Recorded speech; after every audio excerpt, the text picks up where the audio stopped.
bɔlen bɛ Mali kunnafoni ka bɔlɔlɔ sira la ni wagati na n'aw sigilen bɛ ka aw ka kunnafoniya ni ka ale makɔnɔ. An b'a lɔndɔniya k'a fɔ ko bi ye tarata ye septembre kalo tile 10 san 2024 kunnafoni ale waati selen ne a y'aw bisimila.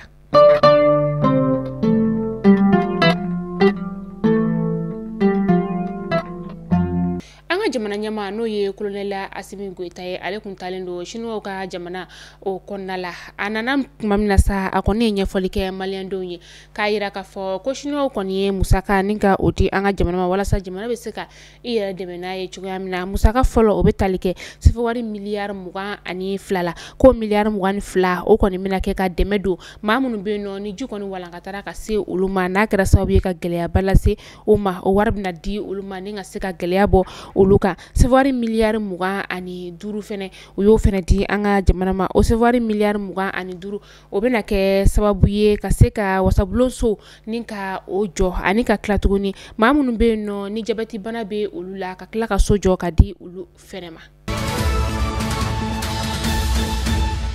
An ka minisiriso bɛ yen nɔ ni a ɲɛsinen bɛ kalanko koɲɛw olu ma k'u b'a da fɛn min ye kɛnyɛrɛye kalanso maa bɛɛ lajɛlen tulo kan ka fɔ ko san 2024 kana se san 2025 walantaw bolodalen don ni ka octobre kalo tile fɔlɔ nata makɔnɔ san 2024 ni o kan ka bɛn tarata donya o ma ko kuma la sa kalanso bɛ yen ni o ye kɛnyɛrɛye kalanso e kɔni y'i ka walan ni ka o ta ka sɔrɔ don kɔfɔlen ale ma se ko ka u maaw bɛɛ lajɛlen ka kibaruya ni ka o lasama o ni ɲagali min ka kan o bɛ da u kan.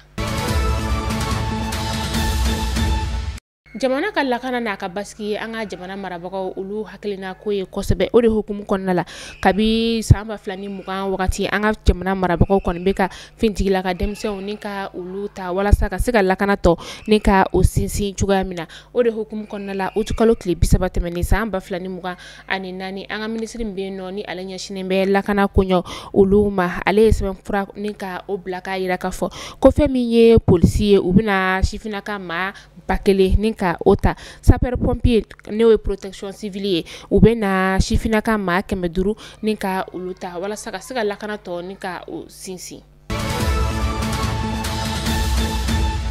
Musa Mara ni ale ye minisiri ɲɛma kɔrɔ ye Ala ma hinɛna Ibrahim Keita la ale ka fanga o wagati la fɛn min ye utu kalo tile 2 tɛmɛnen san 2024 Musa Mara ale kun ye sɛbɛnfura ni ka o lase an ka minisiri ɲɛma ma n'o ye dɔgɔtɔrɔ Sogɛl Kokala Mayiga ye k'a yira la k'a fɔ ko jamana bɛ musaka min ni k'a di ale ma ni o bɛ bɛn sɛbɛnwari 140,000 ma k'ale kɔni jɛra a wari kɔ bi a jɛra a wari kɔ sini ko k'a wari kɔni kɛ ka musaka wɛrɛ ni ka o ɲɛnabɔ o de siratigɛ la sa bi septembre kalo tile 10 san 2024 Musa Mara k'a bɔra a kalama k'a fɔ ko jamana ye sɛbɛnwari 140,000 ni ka o bila a ka compte o kɔnɔna la utu kalo o ta ale kɔni ka layidu o bɛ a nɔ la o de la teliyala a ye musaka ye ni ka ala segin an ka jamana ka wagande ale kɔnɔ la ni ka tila ka sɛbɛnfura kɔni ka o kɛ teliyala k'o ci an ka minisiri ɲɛma ma ni o ye dɔgɔtɔrɔ Sogɛl Kokala Mayiga ye k'a yira k'a fɔ k'a mago yɛrɛ de kɔni tɛ wari na bilen ko wari kana ci a ma k'a ladɔnniya k'a fɔ ko Musa Mara ale ka baara kɔni ɲɛsinen don fɛn ma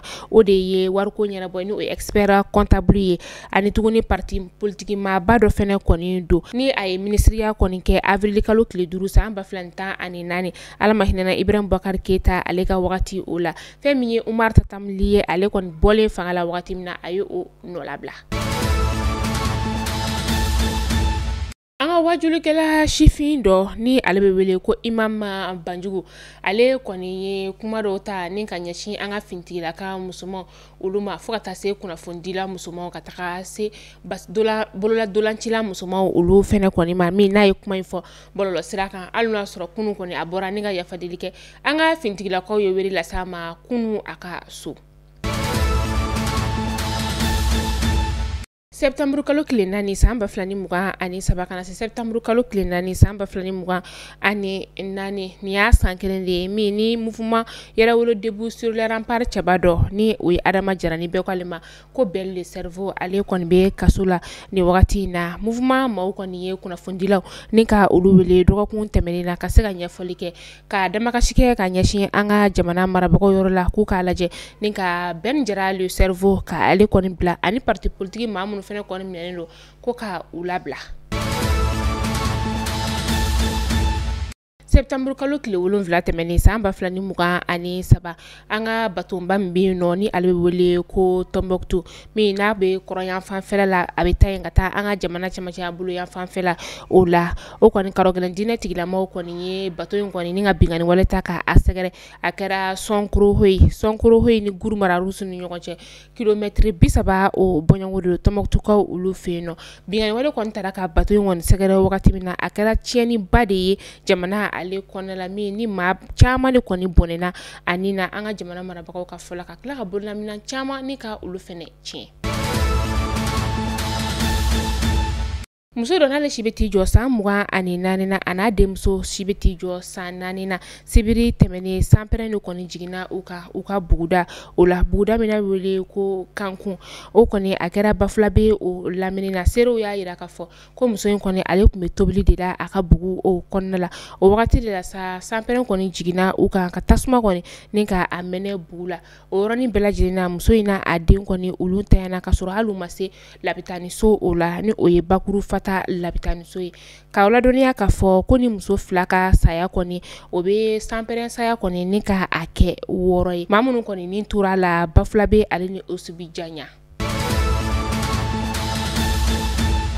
Sibiri tɛmɛnen cɛ dɔ kɔni ale tayana ka sababuya kɛ mugujugu jan kɔni sababuya o ye a kɛra Sokoro Ganda ale bɛ Jalasagu sigida o la o don kelen fɛnɛ na sa nɛgɛ kanɲɛ 19 o wagati bingani wale kɔni o taara ka Lesagu dugu ni ka ale sɛgɛrɛ o kɔfɛ dugu min bɛ yen nɔ ni ale wele ko Basangu Ganda ka taga se Dinda Ganda ma ni dugu 2 bɛɛ lajɛlen kɔni tun bagabagalen don banbagaci wale tigilamɔgɔw olu fɛ maa kɔni ma bɔnɛ ani na bingani wale ale sira fɛ nka maa minnu kɔni kɛra sababu ye ka waleya jugu in kɔni kɛ sa u taara ni bolimafɛn sen filɛ ka tila ka taga ni baganw fɛnɛ kɔni ye nin kunnafoniya in kɔni bɔra dugulamaw olu yɔrɔ la o sigida kelen in fɛnɛ kɔni na sa karido septembre kalo tile 8 san 2024 dugu min bɛ yen nɔ ni ale bɛ wele ko Basa Gandu Ganda o maaw fɛnɛ kɔni bingani wale taara ka u sɛgɛrɛ nka nin wagati in na fɛn minnu kɔni kɛra yen sa o ma se ka ɲɛdɔn fɔlɔ. An bɛ taa kɔkan kibaru la yan'an ka kunnafoniya ni ka ale datugu an bɛ taa Senegalikaw olu fɛ yen nɔ septembre kalo tile 9 san 2024